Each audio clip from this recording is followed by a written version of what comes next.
أعوذ بالله من الشيطان اللعين الرجيم بسم الله الرحمن الرحيم الحمد لله الذي لا يبلغ مدحته القائلون ولا يحصي نعماءه العادون ولا يؤدي حقه المجتهدون الذي لا يدركه بعد الهمم ولا يناله غوص الفتن الذي ليس لصفته حد محدود ولا نعت موجود ولا وقت معدود ولا عجل ممدود فترى الخلائق بقدرته ونشر الرياح برحمته ووتدى بالصخور ميدان أرضه والصلاة والسلام على سيد الأنبياء والمرسلين خاتم النبيين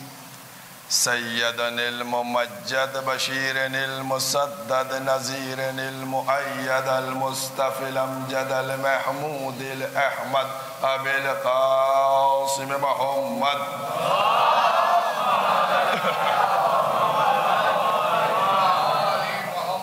وأهل بيته طيبين الطاهرين المعصومين المظلومين أما بعد فقد قال الله سبحانه تبارك وتعالى في كتابه المحكم وكتابه المتقن وقوله الأحسن بسم الله الرحمن الرحيم إنما أنت منذر ولكل قوم هاد صلوات پڑھ محمد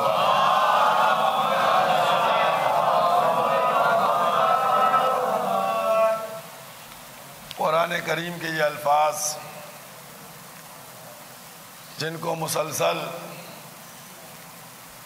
اس سلسلہ گفتگو میں سرنامہ قرار دے کر انذار نبی اور ہدایت ولی کے اوپر آگے بڑھایا جا رہا ہے، اس بات کی کوشش کی جا رہی ہے کہ یہ بات پہنچائی جا سکے کہ پیغمبر جو آئے تھے جنہوں نے دین کو پہنچایا اور لوگوں کو ڈرایا سمجھایا بتلایا، اس کے بعد تم کو بے مونس و یاور نہیں چھوڑا بلکہ ہر زمانے کے لیے ہادی کا انتظام کیا۔ ہر زمانے میں تمہارے لیے ایک ہادی رہے گا، ایک رہنما رہے گا، ایک تمہاری فکر کرنے والا رہے گا۔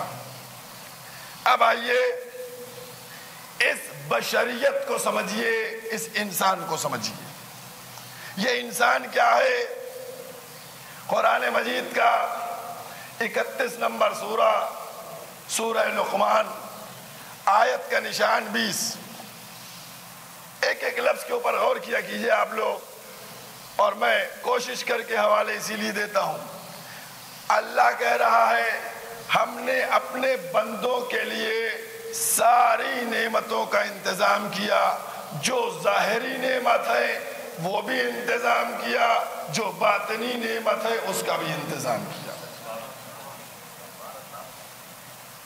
ظاہری نعمت اور باطنی نعمت، دونوں نعمتیں اللہ نے آپ کے لیے رکھی۔ اب آپ شاید کہیں کہ ظاہری نعمت کیا ہے؟ تو ظاہری نعمت، پھر قرآن نے آواز دی کہ ظاہری نعمت کیا ہے؟ ظاہری نعمت اولاد ہے، ظاہری نعمت بقائے نسل ہے، ظاہری نعمت صحت ہے، ظاہری نعمت اس دنیا میں عزت کے ساتھ زندگی بسر کر لینا ہے، ظاہری نعمت یہ مکان مل جانا ہے، ظاہری نعمت اپنا خوشحال زندگی بسر کر لینا ہے، ظاہری نعمت وہ نعمت ہے کہ جس کے ذریعے سے تم اپنی ایک بہتر اور خوشحال زندگی بسر کرتے ہو۔ یہ سب ظاہری نعمت ہے، اور کیا؟ لیکن یہ جتنی بھی ظاہری نعمتیں ہیں یہ اللہ نے فرعون کو بھی دی، موسیٰ کو بھی دی، نمرود کو بھی دی، ابراہیم کو بھی دی، ابو لہب و ابو جہل کو بھی دی اور پیغمبر کو بھی دی۔ یہ سب ظاہری نعمتیں ہیں جن کو پروردگار عالم نے دیا۔ اب باطنی نعمت کی بات آئی۔ یہ باطنی نعمت کیا ہے؟ باطنی نعمت کیا ہے؟ اب باطنی نعمت کی بات آئی۔ باطنی نعمت کیا ہے؟ باطنی نعمت ہے اہدنا الصراط المستقیم۔ باطنی نعمت کیا ہے؟ 5 وقت مسلمان کو بلایا اور دوران تلاوت سورہ فاتحہ اہدنا الصراط المستقیم کی صدا بلند کروائی کہ ہم کو صراط مستقیم پر قائم رکھ، ثابت قدم رکھ۔ اب دیکھیے، ہم تو مسلسل بات وہ کرتے ہیں کہ جو اختلافی نہ ہو، اتحادی بات ہو، اور اس کے تحت آپ غور کیجئے کہ 2 ترجمے ہیں۔ 2 ترجمے ہیں۔ ایک ترجمہ یہ ہے اہدنا الصراط المستقیم، ہمیں صراط مستقیم کی ہدایت کر۔ ایک ترجمہ کیا ہے؟ اہدنا الصراط المستقیم، ہمیں صراط مستقیم کی ہدایت کر۔ اور ایک ترجمہ یہ ہے کہ اہدنا الصراط المستقیم، ہمیں صراط مستقیم پر ثابت قدم رکھ۔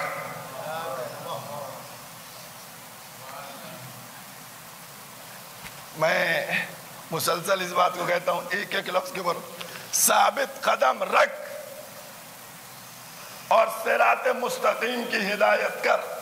میں کسی ترجمے سے اختلاف نہیں کرتا ہوں کہ صاحب یہ والا ترجمہ صحیح نہیں ہے، یہ والا غلط ہے، یہ والا درست ہے، یہ والا بجائے۔ میں کہنا یہ چاہتا ہوں، جو یہ کہتے ہیں کہ ہمیں صراط مستقیم کی ہدایت کر، اس کا مطلب ان کی ہدایت نہیں ہوئی ہے، دعا کر رہے ہیں۔ اور جو کہتے ہیں کہ ثابت قدم رکھ، ان کی ہدایت ہو گئی ہے، تبھی تو مصلی پر کھڑے ہیں۔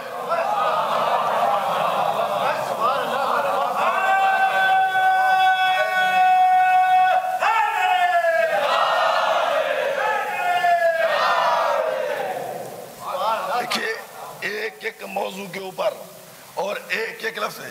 بھائی اگر ہدایت نہ ہوتی تو مصلی تک آتے کیسے؟ مصلی تک پہنچتے کیسے؟ مسجد کی ڈیوڑی کو پار کرتے کیسے؟ اس کا مطلب ہدایت ہو چکی ہے۔ ثابت قدم رکھ، یہ ہے باطنی نعمت۔ ہدایت کر، اسی ہدایت کے لیے ہر زمانے میں ہادی کو رکھا۔ اور اب دیکھیے، ایک ایک مرحلے کے اوپر آپ دیکھیے گا۔ دیکھیے، ہدایت کے لیے نبی بھی آئے، پیغمبر بھی آئے اور سب لوگ آئے، سب نے ہدایت کی، پیغام کو پہنچایا۔ ایک ایک سسٹم کو میں بار بار کہہ رہا ہوں کہ پچھلے واقعات کو لے کر دیکھا کیجئے، جو واقعات ہیں ان کو دیکھا کیجئے کہ یہ اس زمانے میں کہاں سے کہاں آ کے ٹیلی کر رہے ہیں، اس کو چیک کیا کیجئے۔ اب میں آپ کے سامنے قرآن مجید کا 37 نمبر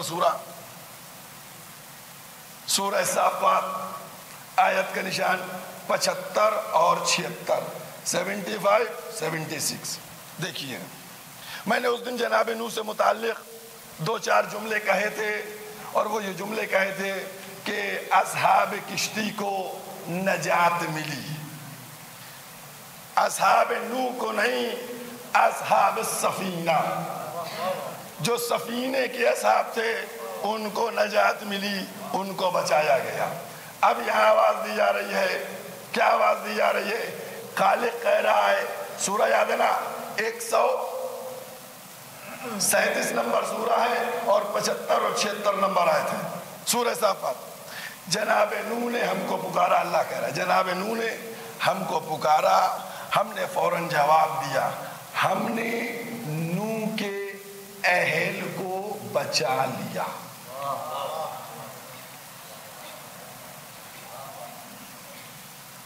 نوح کے اہل کو بچا لیا. نوح نے پکارا, ہم نے فوراً جواب دیا اور نوح کے اہل کو بچا لیا. ٹھیک, نوح کے اہل بچ گئے, قرآن میں ہے نوح کے اہل بچا لیے. اس دن میں یہ بات کہہ رہا تھا, ایک صلوات پڑھتے ہوئے اور آگے آ جائیے, اور آگے آ جائیے, اور آگے آ جائیے.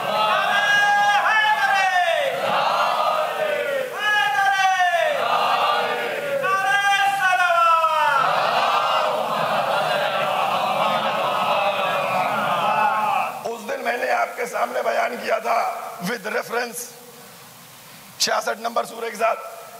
اس 37 نمبر سورہ میں کیا کہا کہ نوح کے اہل کو بچا لیا. ٹھیک, اس دن میں نے آپ سے کیا کہا, نوح کی بیوی کہاں گئی, جناب نوح کی بیوی کہاں گئی, 66 نمبر سورہ جہنم میں گئی. نوح کے اہل کو بچا لیا, نوح کی بیوی کہاں گئی,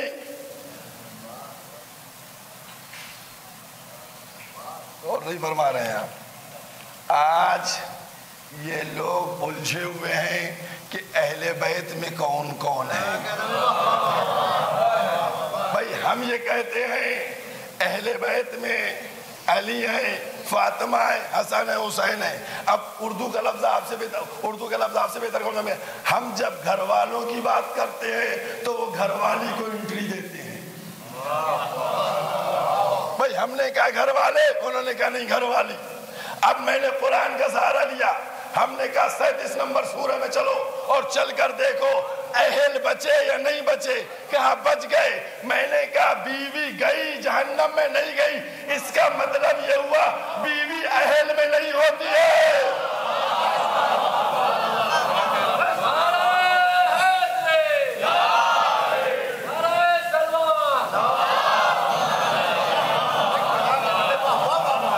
اب ایک جملہ تو میں فائدہ اٹھا سکتا ہوں نا, یاد رکھو مسلمان, قرآن نے بتایا بیوی جو ہے وہ اہلیہ ہو سکتی ہے لیکن اہل میں داخل نہیں ہو سکتی.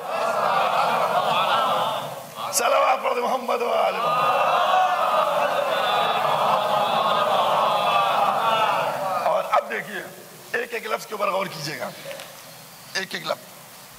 جب معاملہ ہو گیا تو جناب نوح نے کہا کہ یہ بیٹا میرا ہے, اس کو بچا لے.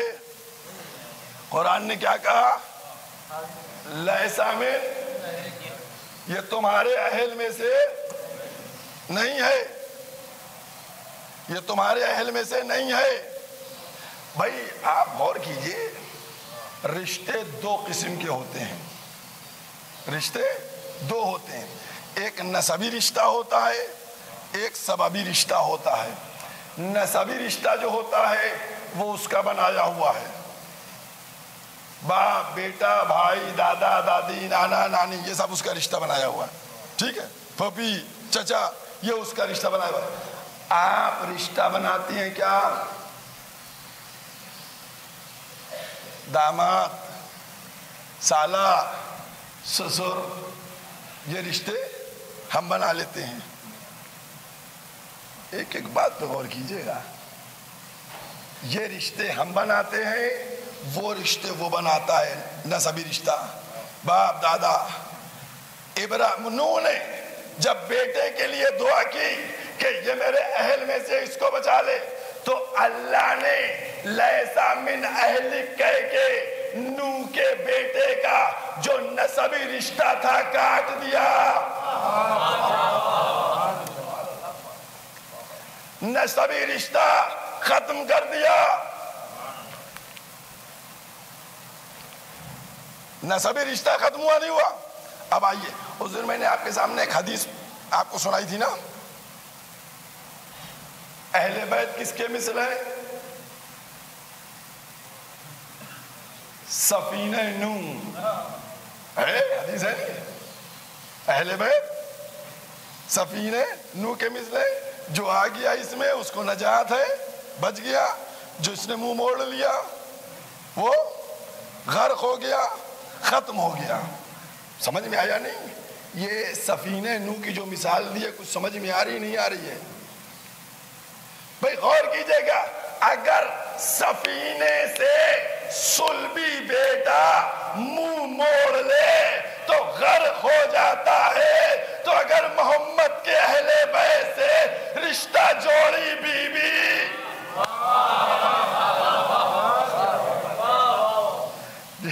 رشتہ جوڑی ہوئی بیوی وہ منہ موڑ لے تو کہاں بچے گی؟ جب صلبی نہ بچا، جب نسبی نہ بچا تو یہ سببی خاک بچے گا۔ صلوات پڑھ دے محمد والے محمد۔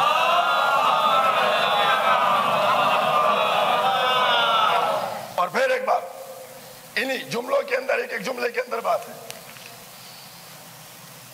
ایک منزل کے اوپر کہ صلبی اس کی وہ منزل، لیکن وہ نہیں بچا۔ نسبی، اب یہاں پر آپ غور کیجئے گا، ہم نے ابھی آپ کے سامنے ایک بات کہی کہ نسبی رشتہ جو ہوتا ہے وہ تو وہاں سے آ گیا ہے، سببی رشتہ یہاں کسی نے کسی کے یہاں پیغام دیا، شادی ہو گئی، رشتہ جوڑ گیا۔ یہ پاور آپ کے پاس ہوتی ہے کہ ہر باپ اپنی بیٹی کا رشتہ یہاں کرے، وہاں کرے، وہاں کرے، کہاں کرے، ہے نا؟ باپ کے پاس پاور ہوتی ہے نہیں ہوتی ہے؟ مسلمانوں سمجھو، جو پاور ہر باپ کو ملی ہے کہ اپنی بیٹی کا رشتہ جوڑو، وہ پاور محمد کو نہیں ملی کہ اگر بیٹی کے رشتے کی بات آئی تو محمد نے رشتہ نہ کیا بلکہ خالق نے رشتہ کیا۔ بھئی خالق نے رشتہ کیا، خالق کا رشتہ ہوا، تو وہ پاور جو اس مسلمان کو ملی ہے وہ بھی پیغمبر کو نہ ملی۔ وہ اللہ نے پیغمبر سے پاور لے لی کہ ہم تمہاری بیٹی کا رشتہ کریں گے، تو ایک مسلمانوں جب نبی اپنی مرضی سے اپنی بیٹی کا رشتہ نہیں کر سکتا تو پھر تمہاری مرضی سے دین کیسے چھوڑ سکتا؟ صلوات پڑھ دے محمد وآلہ محمد۔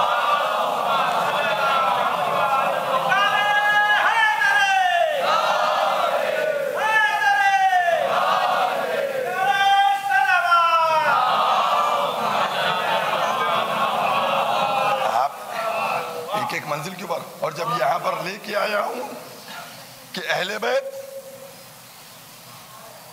اس میں اہل میں اہلیہ نہیں آئیں گی، اسی لیے تو چادر کی بات ختم کر کے میدان کی بات بھی آ گئی تھی۔ سمجھ گئے کیا میدان کی بات آئی؟ کہا محمد تم اپنے بیٹوں کو لاؤ، ہم اپنے بیٹوں کو لائیں، تم اپنی عورتوں کو لاؤ، ہم اپنی عورتوں کو لائیں، تم اپنی نفسوں کو لاؤ، ہم اپنی نفسوں کو لائیں۔ اب آئے کوئی؟ اب آؤ بھئی، اب کیوں نہیں کوئی آتا؟ بھئی مسلمانوں کو بڑا شوق ہے ہر موقع کے اوپر کہ امی کو انٹری مل جائے، نانا کو انٹری مل جائے۔ میں کہنا چاہتا ہوں کہ میدان کھلا ہوا ہے۔ بھئی وہ گھر کی بات تھی، اس میں تم نے کہا شاید پرابلم ہو، یہاں تو میدان ہے، یہاں الفاظ میں جمع کے صیغے استعمال کیے گئے، عورتوں کو لاؤ، بیٹوں کو لاؤ، نفسوں کو لاؤ، تو کیوں نہیں انٹری لیتے؟ دیکھیے کل میں نے ایک بات کہی تھی اور اس بات کو آج جوڑتے ہوئے اس واقعے سے، میں نے کل ایک بات کہی تھی کہ لوگ ابھی بھی یہ کہتے ہیں کہ جناب والا مولا کائنات تو 26 سال تقریباً ان کے ساتھ زندگی بسر کرتے رہے، اور وہ لعنت نہ بھیجیے، ملامت نہ کیجئے، برا نہ کیجئے۔ قسم خدا کی ہم کوئی بھی کام قرآن سے ہٹ کے نہیں کرتے ہیں، ہمارا ہر ایک کام قرآن کے مطابق ہوتا ہے، ہمارا ہر ایک عمل قرآن کے مطابق ہوتا ہے۔ میں اس منبر پر بیٹھ کے اتنے کیمروں کے سامنے کہہ رہا ہوں، آپ کہیں گے کہنا کیا چاہتے ہیں؟ میں کہنا یہ چاہتا ہوں مباہلے کے واقعے کو دیکھ لو، قرآن مجید ہے، 3 سورہ ہے، 61 نمبر آیت ہے، جا کر دیکھو۔ پہلے جب علم آ چکا تھا، علم آ چکا تھا اور علم کے ذریعے سمجھایا گیا، جب علم کے ذریعے سمجھ میں نہیں آیا تب اس کے بعد کیا کہا گیا؟ واہ واہ واہ واہ واہ واہ بھائی، واہ واہ واہ واہ، نہیں غور کیا آپ نے؟ 3 دن تک، ایک دقیقے میں آپ کو پورا واقعہ سمجھا دوں، چونکہ یہ مباہلہ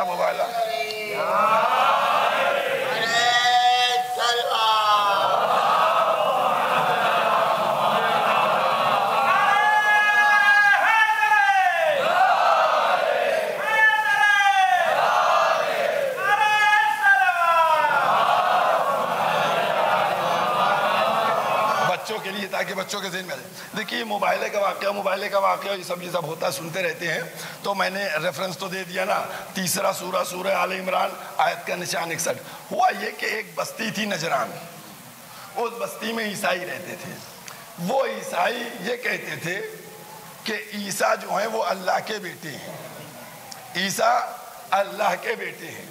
جب یہ بات وہ کہتے تھے کہ عیسیٰ اللہ کے بیٹے ہیں، تو پیغمبر اسلام ان کو 3 دن تک کانٹینیو قرآن کے ذریعے سے سمجھاتے رہے، بتلاتے رہے، اور ایک ایک آیت کا ریفرنس دیتے رہے کہ دیکھو عیسیٰ اللہ کے بیٹے نہیں ہیں۔ انہوں نے یہ کہا کہ صاحب عیسیٰ جو ہیں وہ اللہ کے بیٹے ہیں، کیونکہ ان کے باپ نہیں ہیں۔ تو بہرحال یہ بات چلتی رہی، 3 دن تک ان کو سمجھایا گیا۔ جب سمجھ میں نہیں آیا، یہ جو آپ آیت سنتے ہیں نا، قل تعالوا ندعو، یہ آیت پوری نہیں ہے، اس کے پہلے کا حصہ ہے۔ پہلے کا حصہ کیا ہے؟ جب علم آ چکا تھا، یعنی قرآن آ چکا تھا اور سمجھانے کے لیے بھیجا جا چکا تھا، جب سمجھ میں نہیں آیا تو اب ان سے کہو کہ تم اپنے بیٹوں کو لاؤ، ہم اپنے بیٹوں کو لائے، تم اپنی عورتوں کو لاؤ، ہم اپنی عورتوں کو لائے، تم اپنی نفسوں کو لاؤ، ہم اپنی نفسوں پہ لائے، اور اس کے بعد لعنت بھیجی۔ نہیں سمجھ میں آیا؟ 3 دن تک سمجھایا گیا، جب سمجھ میں نہیں آیا تو پھر اب کیا علاج ہوا؟ 3 دن سمجھانے کے بعد کیا علاج ہوا کہ اب لعنت بھیجو؟ تو یہی تو ہم بھی کہتے ہیں کہ پہلے سمجھاتے رہے، علی بلا فصل ہے، علی بلا فضل ہے، علی بلا فضل ہے، اگر میں سمجھ میں آ جائے تو ٹھیک ہے، ورنہ اس کے بعد تو لعنت علاج ہے۔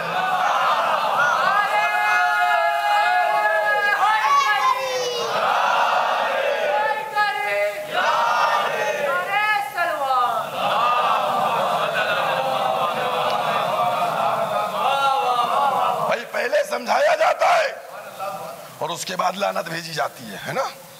اچھا ایک بات یہ بتائیے آپ، آج کوئی عیسائیوں پہ لعنت بھیجتا ہے؟ یہ میں نے کیا کہا آپ سے؟ کوئی عیسائیوں پہ لعنت بھیجتا ہے؟ کیوں نہیں لعنت بھیجتے عیسائیوں پر؟ عیسائی اس پہ کوئی لعنت نہیں بھیجتا، کہیں لعنت نہیں ہوتی۔ کیوں؟ کیونکہ عیسائیوں نے فوراً سرنڈر کر دیا تھا۔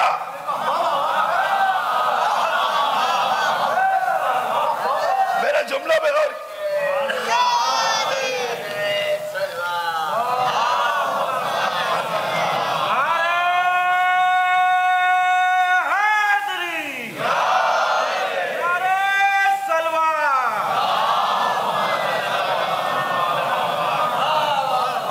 عیسائیوں پہ کوئی لعنت کیوں نہیں بھیجتا؟ عیسائیوں کا معاملہ یہ تھا کہ جیسے ہی اہل بیت پہنچے تو جو عیسائیوں کا بڑا والا راہب تھا اس نے پہاڑ کے اوپر سے کہا جا کے دیکھو محمد کے رشتہ دار ہیں یا دوست ہیں، اگر رشتہ دار آئے ہوں تو پھر مباہلہ نہیں کرنا، اور اگر دوست ہو تو مباہلہ کر لینا ہے، نہیں ہے؟ دوست ہو کر لینا. رشتہ داروں آیا, پہاڑ کی طرف سے دیکھا گیا کہ پیغمبر کے ساتھ کون کون ہے. دیکھنے کے بعد لوٹا, اور لوٹنے کے بعد کہنے لگا کہ کون کون آیا ہے. کہا محبت کے دوست نہیں ہے, رشتہ دار ہیں. اس نے کہا پھر نہ کرو, ورنہ صفحہ ہستی سے عیسائیت ختم ہو جائے گی. میں کہنا یہ چاہتا ہوں کہ عیسائی وہ تو جانتے تھے کہ رشتہ دار کون ہیں, عظمت کیا ہے, آپ ساتھ میں رہ کے بھی نہ جانے. اور ساتھ میں رہ کے بھی نہیں پہچانے کہ کیا عظمت ہے. خیر, تو عیسائیوں نے بیک مار دیا وہیں سے, اور انہوں نے کہا ہم مباہلہ نہیں کریں گے. وہیں سے انہوں نے چھوڑ دیا, ہتھیار ڈال دیے کہ ہم مباہلہ نہیں کریں گے. بات ختم ہو گئی, ہار مان لی, بیک پہ چلے گئے, مباہلہ نہیں کریں گے. کچھ سمجھ میں آیا آپ کی؟ میں نے ابھی ایک جملہ آپ سے کہا تھا نا, ابھی وہ پورا ہوا نہیں ہے, کہ عیسائیوں پہ لعنت کیوں نہیں بھیجتے آپ؟ بھائی عیسائی پر بھی لعنت ہونا چاہیے, اس پر کوئی لعنت نہیں بھیجتا جو اللہ کا بیٹا کہہ رہے ہیں. کیوں نہیں؟ عیسائیوں نے وہیں سے اپنے کو بیک کر لیا, اور بیک کر کے وہ چلے گئے. کہنے لگے کہ ٹھیک ہے, ہم نے مان لیا عیسائی ادھرمی تھا. میں ایک لفظ کہنے جا رہا ہوں, عیسائی ادھرمی تھا. اس نے وہیں سے اقرار کر کے پلٹ گئے. لیکن یاد رکھو, جو ہٹ دھرمی پر آمادہ تھا, میں نے کیا کہا, عیسائیوں پر لعنت نہیں بھیجی جاتی, لیکن ابتدا سے لے کر, اور نہیں جملہ دوسرا کہتا ہوں, ابو سفیان سے لے کر یزید تک جو ہٹ دھرمی پہ آمادہ ہے, ان پر لعنت ہوتی ہے. جو دھرمی ہوتے ہیں ان پر لعنت نہیں ہوتی.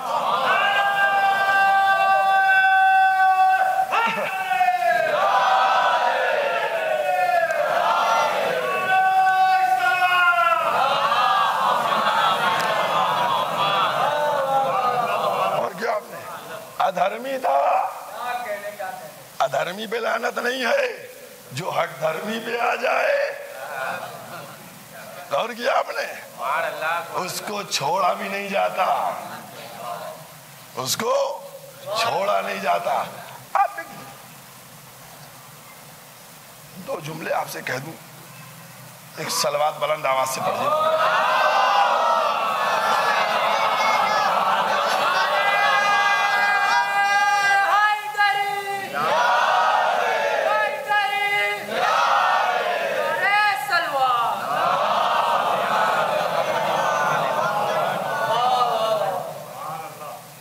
ایک بات پہ غور کیجئے, میں آپ لوگوں سے, اتنے لوگ بیٹھے ہوئے, ان سے کہنے جا رہا ہوں, غور کیجئے, بہت توجہ کیجئے گا. سمجھ گئے؟ شاید کوئی نئی بات ہو آپ کے سامنے. آج تک سب الجھے ہوئے ہیں, سمجھ گئے؟ قرآن میں یہ آیت ایسی نہیں ایسی ہے, ہم نے کہا یہ مانے, انہوں نے کہا وہ مانے, انہوں نے کہا یہ بات ہے, انہوں نے کہا وہ بات ہے. حدیث کے اوپر آئیے, انہوں نے کہا یہ راوی جھوٹا ہے, انہوں نے کہا یہ سچا ہے, انہوں نے کہا یہ ٹھیک نہیں ہے, انہوں نے کہا خراب ہے, انہوں نے کہا یہ برا ہے. ایک 50 باتیں. ہم نے کتاب کا نام لیا, انہوں نے کہا یہ شیعوں کی کتاب ہے, انہوں نے کتاب کا نام لیا, ہم نے کہا یہ فلانے مسلک کی کتاب ہے. ایک اختلاف. کیسے ہمارے اور آپ کے درمیان کمپرومائز ہو؟ بہت توجہ کیجئے گا, میں نے کہا شاید دو جملے ہمارے آپ کو نہیں لگے. بھئی کیسے ہم کو آپ کو پتا چلے؟ جب ہم نے کتاب اٹھائی, آپ نے کہا نہیں یہ فلاں کی ہے, یہ روایت صحیح نہیں, یہ ضعیف ہے, یہ مردود ہے, یہ فلانی روایت. اس طریقے سے گفتگو ہوئی. تو آج ہم ایک سیلوشن بتاتے ہیں, ایک سیلوشن بتاتے ہیں, اور اس سیلوشن کو مان لو. سمجھ گئے؟ 2-2-4 کی بات ہے, یا ہم تمہارے ہو گئے یا تم ہمارے ہو جاؤ. اور کیا سیلوشن کیا؟ آپ سب لوگوں نے ابھی سوشل میڈیا پہ دیکھا ہوگا ایک بہت بڑے آیت اللہ تھے، آیت اللہ قزوینی ہے نا، ان کی قبر کھودی گئی تھی، یاد نہیں یاد ہے؟ تو ان کی میت کیسی نکلی تھی؟ بالکل ایک دم صحیح و سالم نکلی تھی، بہت ویڈیو وائرل ہوا تھا، دیکھا تھا نہیں سب لوگوں نے؟ ٹھیک، یہ ابھی لیٹسٹ ہے۔ پرانے میں اگر آئیے تو جناب حر کا واقعہ ملتا ہے، اس کو بھی سب نے دنیا نے دیکھا کہ رومال کھولا گیا تو خون نکل آیا ہے نا۔ تو دو مثالیں ہم نے دی تم کو، ایک ان مولانا کی جو ابھی لیٹسٹ نئی جنریشن دیکھ رہی ہے، اور ایک پرانا واقعہ ہے کہ جو سب کی کتابوں میں موجود ہے نا۔ سب نے دیکھا ہے کہ جب صفوی نے جناب حر کی قبر کو کھودا کہ میں وہ رومال نکال لوں تو خون تازہ نکلنے لگا تھا۔ یہ علی والے ہیں، ہے نا، یہ علی والے ہیں۔ بات ہو گئی نا، کلیئر ہے نا، کنفیوژن تو نہیں ہے۔ اب میں تم سے کہنا چاہتا ہوں کہ تم اگر اپنے کو ثابت کرنا چاہتے ہو تو یہ داہنی قبر کھودو یا بائیں قبر کھودو، اگر مردہ صحیح نکل آئے تو ہم بیعت کر لیں گے، ورنہ لعنت بیچ کے قبر بند کر دینا۔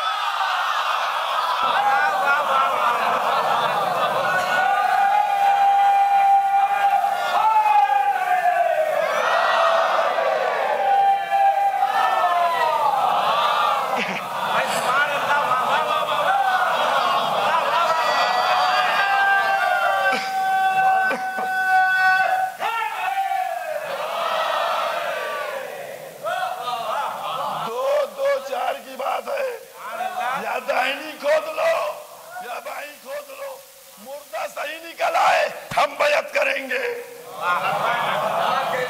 اور اگر مردہ نہ ملے تو پر لعنت بیچ کے بند کر دینا۔ نعرہ حیدری، حیدری، نعرہ سلوان، سبحان اللہ سبحان اللہ۔ عزیزو، واہ واہ، یہ اہل بیت کا مرتبہ ہے، ان کے در سے وابستہ۔ ہم ان کتابوں کی الجھنوں میں ڈالنا ہی نہیں چاہتے، سمجھ گئے کہ تم کتابوں کی الجھنوں میں الجھو اور پھر لفظوں کے ہیر پھیر میں تم پریشان ہو۔ سیدھا سیدھا معاملہ ہے، ایک کام کر لو، لیکن اتنا یاد رکھو، پاس بیٹھ جانا یا لیٹ جانا کافی نہیں ہوتا۔ اور کیا؟ یہ دیکھو کہ مرتبہ کیا ہے، یہ دیکھو کہ منزل کیا ہے، یہ دیکھو کہ تم کو کس آیت نے مخاطب کیا ہے۔ بھائی غور کر کے آؤ نا، قرآن میں دیکھو۔ بھائی آیت تو چھوڑ دیجئے، اگر تم یہ کہتے ہو کہ صاحب سب کے بارے میں میرے بارے میں، تو میں کہنا یہ چاہتا ہوں تمہارے بارے میں آیت نہیں ہے، پورا سورہ منافقون۔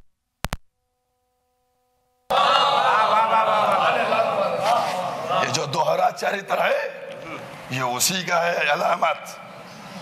اہل بیت، ان کی عظمت تک پہنچنا، ان کی منزل تک پہنچنا، اور اسی لیے چاہے مباہلے کا میدان ہو، مباہلے کا میدان ہے۔ ایک بات اور پڑھ دوں، رسول اپنے بیٹے کو نہیں لے گئے تھے، بیٹوں کو بلایا تھا۔ آپ کہیں گے کہ کیا رسول کا کوئی بیٹا تھا اس وقت؟ ہے، رسول کے ایک بیٹے تھے جن کا نام تھا ابراہیم، اور ماریہ قبطیہ کی اولاد سے تھے۔ بیٹے تھے لیکن بیٹوں کو نہیں لے گئے، نواسوں کو لے گئے بیٹا بنا کے۔ آپ کہیں گے کیا مطلب؟ میں کہوں گا مطلب یہ ہے کہ یہاں ساری باتیں رسالت کی ہو رہی تھی۔ یہ بیٹا صلبی تھا اور رسالت کے بیٹے حسنین ہیں، حسنین ہیں، اور ان بیٹوں کو لے گئے۔ اور اب دوسرا جملہ، اس میں نے کہا نہیں کہ ہر موقع کے اوپر بڑا بڑا جمع کا صیغہ استعمال کیا گیا. جمع کا صیغہ استعمال عورتوں کو, نفسوں کو, بیٹوں کو. میں نے کہا کوئی کیوں نہیں گیا, کوئی کیوں نہیں گیا؟ بھئی یہاں تک آیا ہوں نا تو اپنے ابو طالب کی بات تو کرتا چلوں نا. بھئی جب تک ابو طالب کی بات نہ ہو تب تک بات مکمل نہیں ہو سکتی ہے, کیونکہ محسن اسلام وہی ہیں. اگر آج اسلام پر احسان ہے تو انہی کا احسان ہے. آپ دیکھیے گا جس وقت مباہلے کا میدان ہوا, یہ میں بات پڑھ چکا ہوں, دوہرا رہا ہوں صرف جناب ابو طالب کے موضوع کے لیے اور یاد تازہ کرنے کے لیے. اس وقت پیغمبر اسلام کی ازواج مطہرات موجود تھی,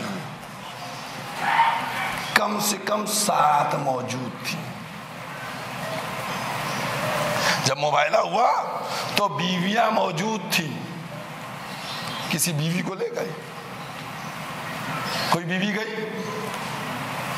گنجائش تھی عورتوں میں گنجائش تھی, لیکن کوئی عورت نہیں گئی. اب جملہ سنیے گا اور بات ختم. پروردگار عالم اور جناب پیغمبر اسلام میں لگتا ہے یہ معاملہ ہو چکا تھا کہ اے محمد اپنے گھر سے کسی کو نہ لینا اور ابو طالب کے گھر میں کسی کو نہ چھوڑنا. ابو طالب کے گھر سے ابو طالب کا بیٹا بھی چلے گا, ابو طالب کی بہو بھی چلے گی, ابو طالب کے پوتے بھی چلیں گے.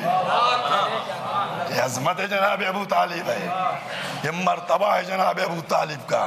یوں کہا جائے یہ پورا سلسلہ لے کر آج مسلمان جناب ابو طالب سے منہ موڑ رہا ہے. میں کہنا یہ چاہتا ہوں کہ جب عیسائی دعویٰ کر رہے تھے, اگر کوئی نکلا اس وقت عیسائیت کو جواب دینے کے لیے تو صرف اولاد ابو طالب تھی. عزیزوں, ہر موقع کے اوپر ابو طالب کے لال نے, ابو طالب کے پوتوں نے, ابو طالب کی اولاد نے بچایا. بیٹھ جانا ممبر کے اوپر, بیٹھ جانا تخت کے اوپر کمال کی بات نہیں ہے, اس کا حق ادا کرنا کمال ہے. حق ادا کرنا کمال ہے. آپ کہیں گے کیا مطلب؟ میں کہوں گا بیٹھ گئے, بسم اللہ بیٹھ جائیے. بیٹھنے سے نہیں روکا جا سکتا ہے, معیار بننا پڑتا ہے, مصداق بننا پڑتا ہے, پیمانہ بننا پڑتا ہے. بس ایک چھوٹا سا واقعہ بیان کر کے اسی سے مصائب کی طرف چلا جاؤں گا چونکہ میری بات سے مرتبط ہے. 2 عورتیں لڑتی ہوئی آئیں, دربار میں پہنچی. ایک بیٹا ہے, وہ عورت کہتی ہے میرا بیٹا ہے, یہ عورت کہتی ہے میرا بیٹا ہے. دربار میں پہنچی, پہنچنے کے بعد پوچھا گیا کیا معاملہ ہے؟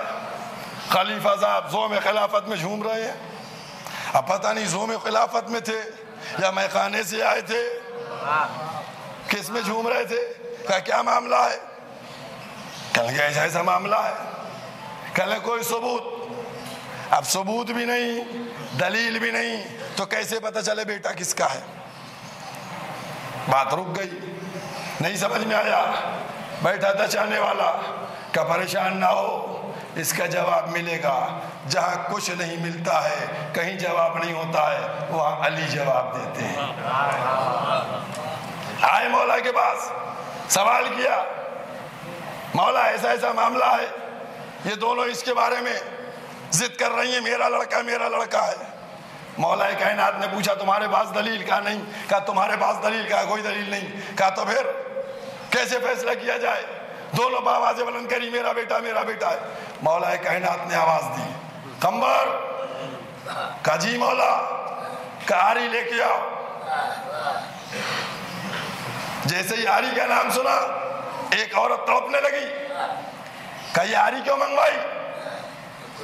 کہا اب جب تم دونوں کہتی ہو کہ یہ میرا بیٹا ہے تو میرے پاس ایک ہی علاج بچا کہ آری سے 2 ٹکڑے کروں, آدھا تم کو دے دوں, آدھا اس کو دے دوں. تو عورت چلا کے کہنے لگی ہم کو نہیں چاہیے, اس کو دے دیجئے.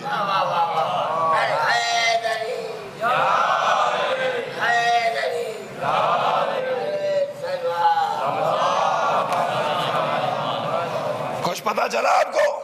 ماں کی ممتا نے بیٹے کو قربان کر دیا کہ ہم کو بیٹا نہیں چاہیے، کیونکہ کوئی ماں یہ برداشت نہیں کر سکتی کہ اس کے لال کا ٹکڑا ہو۔ بس عزادارو، آپ کے ذہن پہنچ گئے، آج اس بیٹے کا تذکرہ ہونا ہے جو رفتار میں رسول کی شبیہ، گفتار میں، سیرت میں، صورت میں ہم شکل پیغمبر۔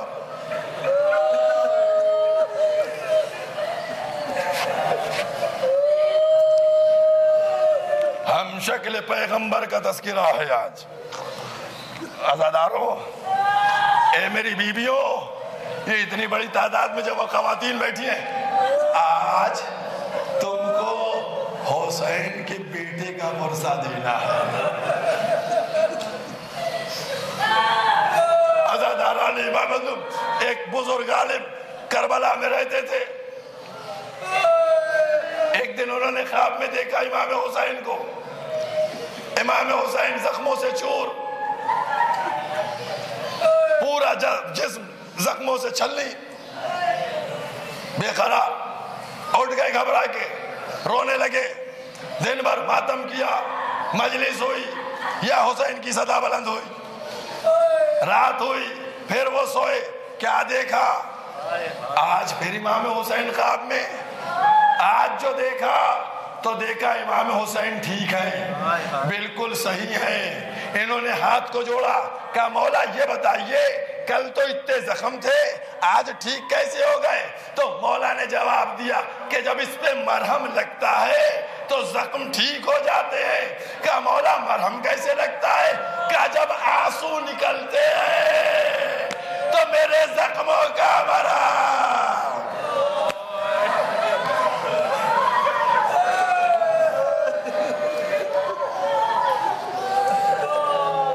جزاکم اللہ، یہ میرے زخموں کا مرہم بن جاتے ہیں، یہ میرے زخموں کا مرہم ہو جاتے ہیں۔ یہ زخموں کا جب مرہم بن جاتے ہیں نا عزاداران امام مظلوم، تو پھر امام حسین نے ایک آگے بھی جملہ ہے، یہ کربلا کا صاحب معالم نے لکھا ہے، اور بہت بڑے لکھنے والے بھی اس واقعے کو بہت عظیم عالم ہیں۔ انہوں نے کہا کہ اس کے بعد امام نے فرمایا کہ آنسوؤں سے سب زخم ٹھیک ہو جاتے ہیں، لیکن 2 زخم ہیں جو نہیں ٹھیک ہوتے۔ تو ان عالم نے کہا مولا وہ زخم دکھ تو رہے نہیں ہیں، مولا وہ زخم دکھ نہیں رہے۔ تو امام نے فرمایا وہ زخم جسم کے اوپر نہیں ہے، جگر کے اوپر ہے۔ عالم نے کہا مولا وہ کیسے زخم ہے؟ یہ کہا ایک زخم وہ ہے کہ جب میرا کڑیل جوان زین سے زمین پر آیا، اور دوسرا زخم وہ ہے کہ جب میرا بھائی بازو کٹا کے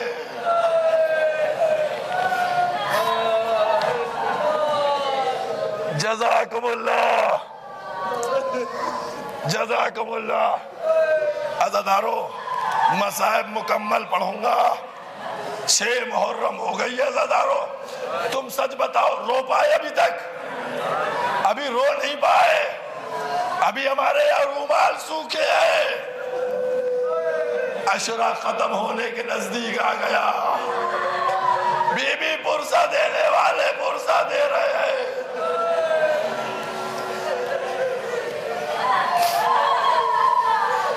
عزادارو، شہزادے علی اکبر 18 برس کا کڑیا، شب عاشور ایک ماں اپنے بچے کے سر کو زانوں میں لیے، چراغ روشن، ہائے میرا اکبر۔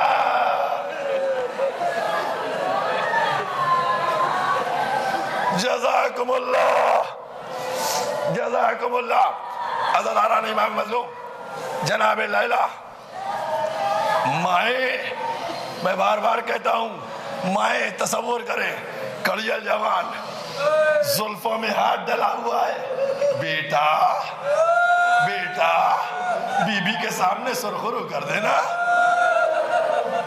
اے میرے لال اکبر ہمارے دودھ کی لاج رکھنا۔ اللہ اکبر، جناب علی اکبر ماں ایک ایک بات کی طرف متوجہ کر رہی ہیں، کیا ماں کی شجاعت ہے۔ اللہ اکبر، جناب لیلا کی عظمت کو کون سمجھے گا؟ وہ ماں کہ جب چاہتی ہے بھئی 18 برس کے سن میں ہر ماں یہ چاہتی ہے کہ اس کے لال کی پیشانی پہ سہرا بندھے، لیکن ہائے لیلا وہ چاہتی ہے کہ اس کا لال خون میں لال۔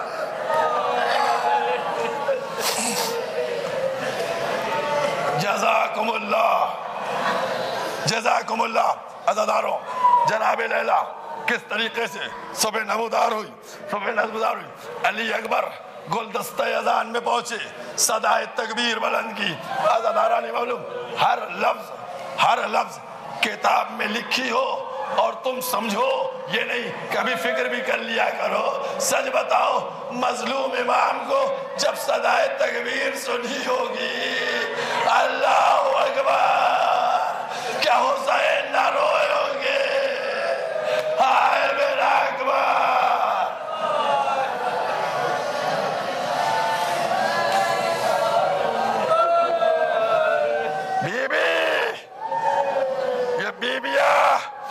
یہ مومنین رونے کے لیے جمع ہے، بڑی تمنا تھی بابا روئے گا کون؟ ارے آئیے فرش عذاب۔ جزاکم اللہ۔ ہاں زداران امام مظلوم، امام حسین ان کے سامنے شہزادے علی اکبر پہنچے، ہاتھوں کو جوڑا، بابا مجھ کو مرنے کی اجازت دے دیجئے۔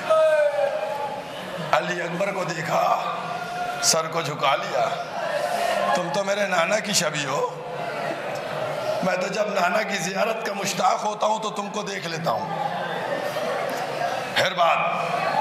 پھر جناب علی اکبر آئے، آنے کے بعد آواز دی، بابا مرنے کی اجازت دے دی۔ امام نے کہا مجھ سے زیادہ زینب کا حق ہے، جاؤ، جانے کے بعد زینب سے اجازت لے لو۔ جناب زینب کے پاس پہنچے، کیا کہا، کیسے کہا، کس طریقے سے پھوپھی کو منایا مجھ کو نہیں معلوم۔ عزاداران امام مظلوم، ایک جملہ ہے اور اس جملے کو کہتا چلوں۔ جناب امام جعفر صادق علیہ السلام کی ایک بہن تھی حکیمہ، ان کے ایک بیٹے ابراہیم تھے، وہ بیمار ہو گئے۔ جب بیمار ہوئے اور غش میں پڑے ہوئے تھے تو جناب حکیمہ دوڑتی ہوئی آئیں، آنے کے بعد کہتی ہیں امام جعفر صادق علیہ السلام سے، بھائیا میرے بچے کو بچا لو۔ ماں اپنے بیٹے کے لیے دعا مانگنے کے لیے آئی، بھائیا میرے بیٹے کو بچا لو، بھائیا میرے بیٹے کو بچا لو۔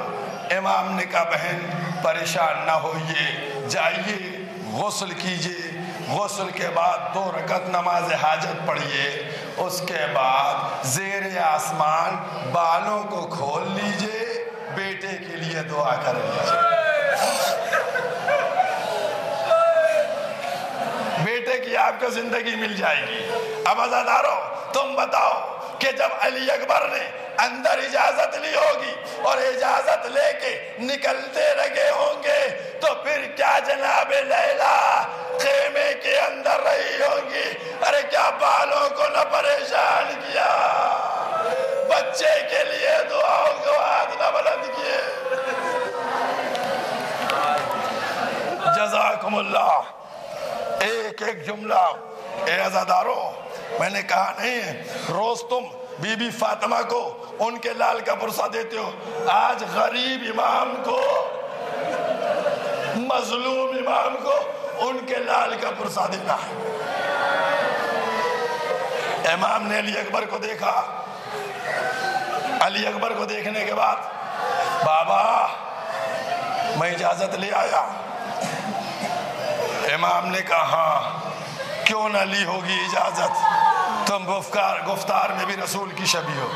ایک دفعہ امام حسین نے عزادارو میرے غریب امام کی مظلومیت کا احساس کرو، ایک دفعہ امام نے اپنے ہاتھ کو بلند کیا، دوسرے ہاتھ میں داڑھی کو لیا، پروردگارا اس کو بھیج رہا ہوں جو رفتار میں، گفتار میں، صورت میں، سیرت میں رسول کی شبیہ، آنکھوں سے آنسو جاری، داڑھی سے آنسو، جاؤ اکبر جاؤ، خدا حافظ،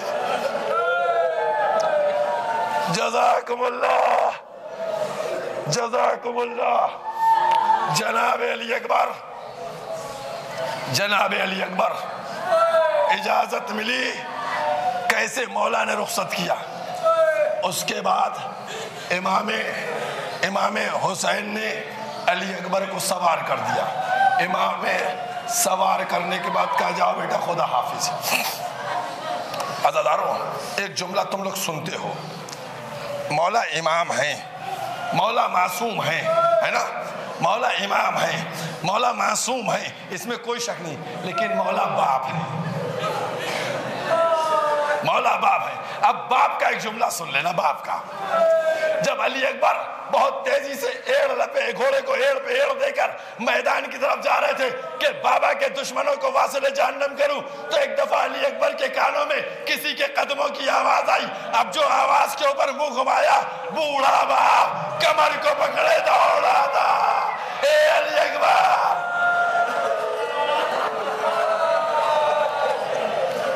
وہ امام تھے، یہ باپ ہے۔ اب علی اکبر نے گھوڑے کو موڑا، جزاکم اللہ، علی اکبر نے گھوڑے کو موڑا، بابا کے پاس آئے، اے بابا آپ نے تو اجازت دے دی تھی، اے بابا آپ سے تو اجازت مل گئی تھی، اب میرے مولا نے اپنے باپ کے دل سے کہا، اے بیٹا کاش تم بھی صاحب اولاد ہوتے، اے بیٹا جب تک سامنا رہے مڑ مڑ کے صورت، جزاکم اللہ، جزاکم اللہ، جب تک سامنے رہے مڑ مڑ کے صورت دکھاتے رہنا۔ عزادارو علی اکبر میدان میں پہنچے، جنگ کرنا شروع کی، اللہ اکبر، شیر خدا کا پوتا کیا جنگ کر رہا تھا، دشمنوں کو واصل جہنم پہنچا رہا تھا۔ مولا کائنات بھی دیکھ رہے، امام حسین بھی دیکھ رہے تھے، مولا عباس بھی دیکھ رہے تھے، دونوں جنگ کو دیکھ رہے تھے۔ عزاداران مظلوم، ایک دفعہ جناب لیلا امام کے چہرے کو دیکھ رہی تھی، امام کے چہرے کا رنگ متغیر ہوا۔ جیسے امام کے چہرے کا رنگ متغیر ہوا، جناب لیلا نے آواز دی، کہا اے آقا میرے بچے کی خیر، آقا میرے بچے کی خیر۔ کہا لیلا خیمے میں جلدی جاؤ، ارے میرے بچے کے سامنے عرب کا بہت بڑا پہلوان ہے، اے لیلا وہ 3 دن کا بھوکا پیاسا، وہ ظالم صحرا،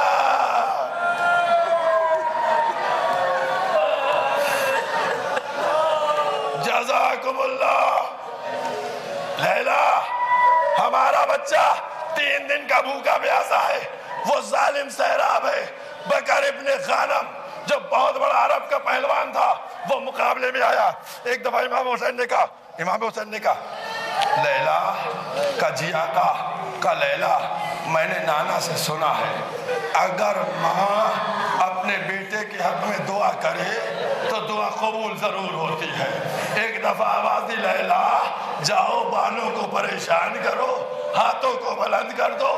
لیلا آئی، اے بیبیوں آؤ، ارے ہم دعا کرتے ہیں، تم سب آمین کہنا۔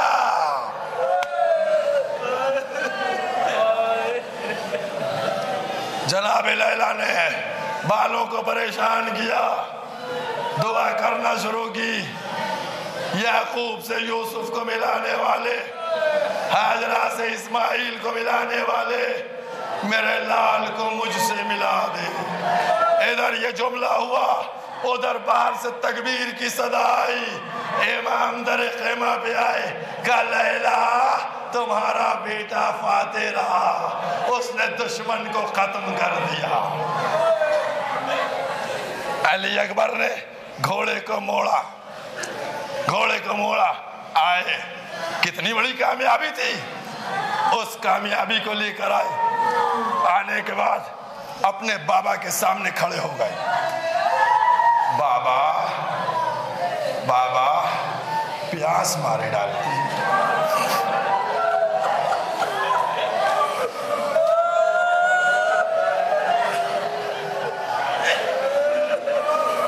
علی اکبر کو نہیں معلوم تھا کہ خیمے میں پانی نہیں ہے، دکھے ہوئے دل کو دکھا رہے ہیں، کہ شہزادے کو نہیں معلوم تھا۔ میں بتلانا یہ چاہتا ہوں کہ علی اکبر پانی کے ذریعے یہ بتلا رہے تھے کہ میری ماں نے جو دعا کی کہ میرے لال کو مجھ سے ملا دے، میری ماں کی دعا پوری ہو گئی۔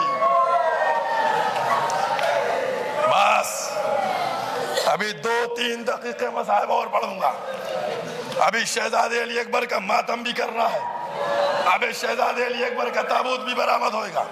اب 2-3 دقیقے مصاحب ابھی اور۔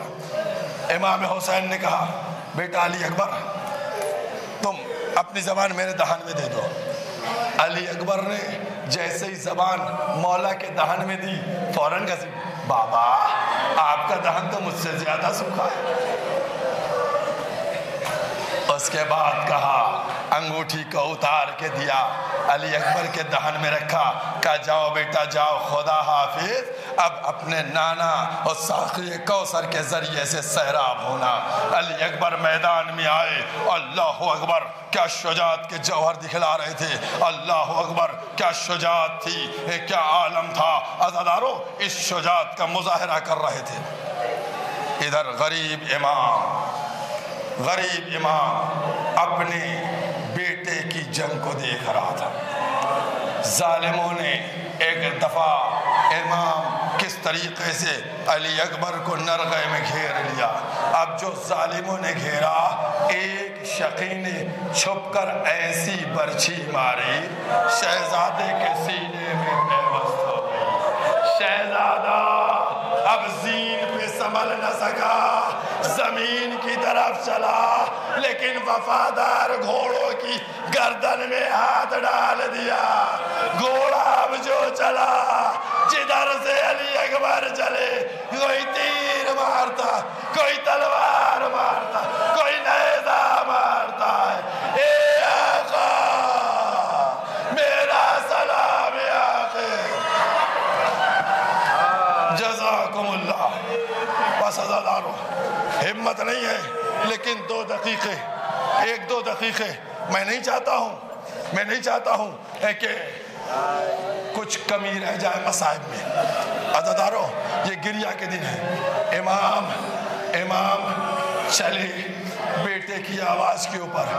اب ارباب مقاتل نے لکھا، چلے گرتے تھے اٹھتے تھے، یا علی یا علی یا علی، دل چاہتا ہے ہاتھوں کو جوڑو، اے مولا کس علی کو بلا رہے ہیں؟ کربلا کے علی کو بلا رہے ہیں یا نجف کے علی کو بلا رہے ہیں؟ عجب نہیں جواب دے، ارے نجف کے علی کو بلا رہا ہوں، جوان کا لاشا، اے نجف کے علی آ جائیے۔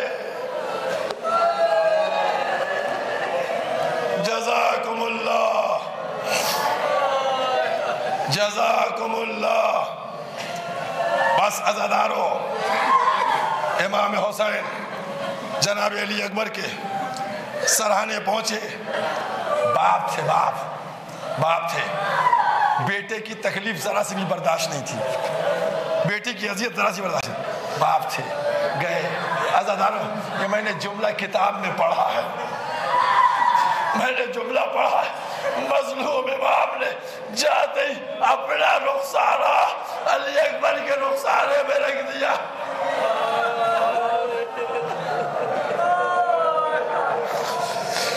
اے بیٹا علی اکبر، رخسارے میں رکھا، علی اکبر کہا سینے میں، اے بیٹا